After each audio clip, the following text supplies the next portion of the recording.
And the dude seemed like such an asshole. He was just so narcissistic and just talked, for minutes on end. I think one time he probably went about 40 minutes and Joe didn't say a word. And just the way that he talked and kind of the way he carried himself. I mean, he was laughing at his own jokes like he was just talking to himself in a room, and Joe had nothing to do with it. It's just strange, at least for me. So I turned it off, I don't know, maybe 35, 40 minutes. Oh, no, I don't even think the first time I got that far. I think I got about 10 minutes into the thing.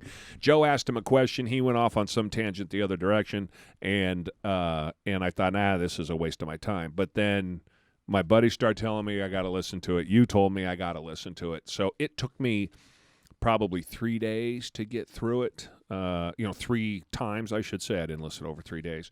It took me 3 times to get through it. Man.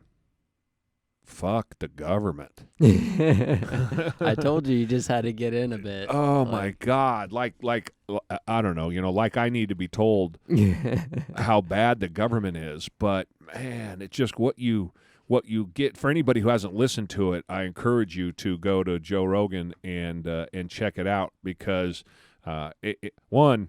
be interested to see how many people find it, although it's been watched like 8 million times or 9 million times. So I don't think people had the same problem with him being an ass. Although I did see multiple comments where people said things so about stuck up. Yeah, and so stuck up.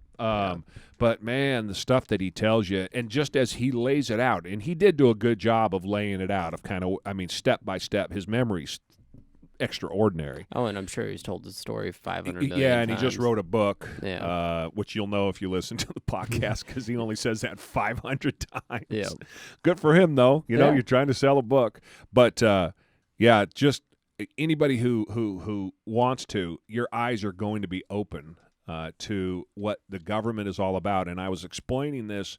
We don't usually get too far into politics, but this isn't necessarily partisan. I don't care what side of the aisle you're from. Mm-hmm. This is what the government is doing to all of us, and the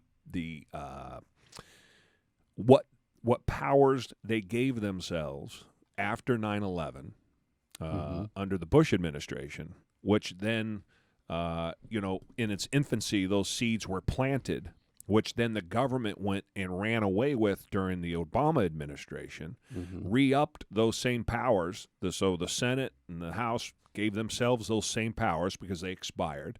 So under that administration, they gave themselves those powers again, which then they put on steroids. And now we have today what we have, which is you have the head of the CIA saying, "Oh no, we're not investigating anybody. We don't track people's cell phone usage." In an open court or in an open hearing with the Senate, they're talking about they don't do that. Here's Edward Snowden saying, no, I released all of the information on that thing exactly, right? Yep. He knew, and specifically he lied to Congress about what he and his agency were doing. It's just brutal.